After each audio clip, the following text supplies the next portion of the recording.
আপনাদের অনেকেরই আসলে জানার ইচ্ছা যে ২০টা হাঁস পালন করে মাসে কত টাকা লাভ ক্ষতি হতে পারে। চলুন আজ একদম খাতা কলমের হিসাবে আপনাদের পরিষ্কার করে বুঝিয়ে দিই। প্রথমে খরচের হিসাবটা দেখি। ২০টি বড় হাঁসের প্রতিদিন গড়ে ৩ কেজি খাবার লাগে। বর্তমান বাজারে ভালো ফিডের কেজি ৬০ টাকা হলে দিনে খরচ ১৮০ টাকা, অর্থাৎ মাসে খাবার খরচ প্রায় ৫,৪০০ টাকা। সাথে ওষুধ ধরলাম আরও ৬০০ টাকা। মোট খরচ ৬,০০০ টাকা। এবার আসি আয়ের হিসাবে। ২০টি হাঁস থেকে আপনি প্রতিদিন গড়ে ১৫টি ডিম পাবেন। মাসে মোট ডিম ৪৫০টি।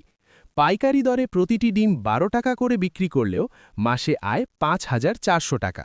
তবে আপনি যদি সরাসরি খুচরা বিক্রি করেন ১৫ টাকা দরে, তবে আয় হবে ৬,৭৫০ টাকা। এখন প্রশ্ন হলো লাভ কই? লাভ মূলত দু জায়গায়। এক, আপনার পরিবারের প্রতিদিনের পুষ্টি ফ্রি। আর ২, যদি আপনি বাড়ির আশেপাশে শামুক বা কুড়ো খাইয়ে খরচ কমাতে পারেন, তবে এই লাভ ৪ থেকে ৫,০০০ টাকা পর্যন্ত বাড়ানো সম্ভব। মনে রাখবেন, অভিজ্ঞতা এখান থেকেই শুরু হয়। হিসাবটা কেমন লাগলো? খামারের এমন সব বাস্তব অঙ্ক আর টিপস পেতে এখনই খামার কাব্য সাবস্ক্রাইব করুন। আপনার একটি উদ্যোগী